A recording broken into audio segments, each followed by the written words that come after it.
Price Lord.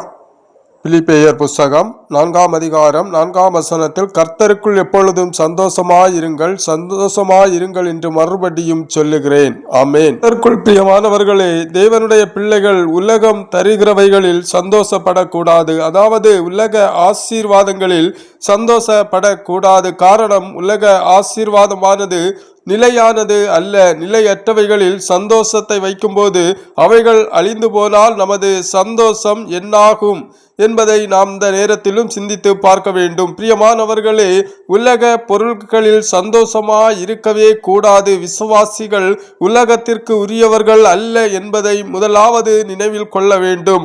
உலகம் தருபவைகளில் சந்தோஷப்படாமல் தேவன் தருபவைகளில் சந்தோஷப்பட வேண்டும். கர்த்தர் தருகிற சந்தோஷமானது உலகம் தருகிற படி அல்ல. உலகம் தருகிற சந்தோஷமானது சந்தோஷமான சூழ்நிலையில் மட்டுமே உதவும்.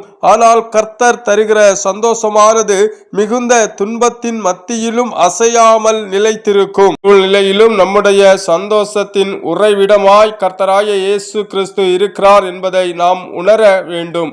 கர்த்தர் ஒருவரே மாறாத செல்வம் என்பதை உணர்ந்து அவரை நாம் சொந்தமாய் பெற்றுள்ளோம் என்று எண்ணும் போது நாம் கர்த்தருக்குள் சந்தோஷப்படுகிறோம். கர்த்தரே எனக்கு எல்லாமும் ஆனவர் என்பதை உணர்ந்து அவருக்குள் சந்தோஷப்படும் போது எவ்விதமான துன்பமும் இழப்பும் விசுவாசிகளை மேற்கொள்வதில்லை. பிரியமானவர்களே, எப்பொழுதும் சந்தோஷமாயிருங்கள் என்பது எந்த சூழ்நிலையிலும் சந்தோஷமாயிருங்கள் என்று பொருள்படுகிறது.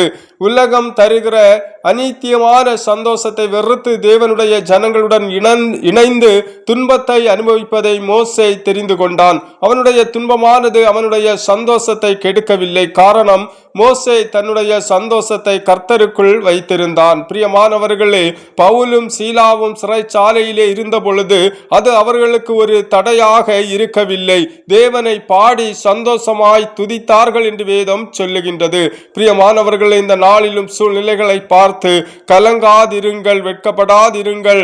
உங்களை தெரிந்து கொண்டவர், அழைத்தவர் தேவனாய கர்த்தர் என்பதிலே நினைவுள்ளவராய் காணப்படுங்கள். எந்த சூழ்நிலையிலும் எந்த இக்கட்டான வேளையிலும் உங்களோடு உங்களை ஆளுகை செய்கிற கர்த்தராகிய இயேசு கிறிஸ்து இருக்கிறார் என்பதில் முழு நம்பிக்கையோடு விசுவாசத்தோடு நீங்கள் காணப்படுங்கள். கர்த்தர் உங்களை தொடர்ந்து ஆசீர்வதிப்பார், உயர்த்துவார். ஆமேன். God bless you.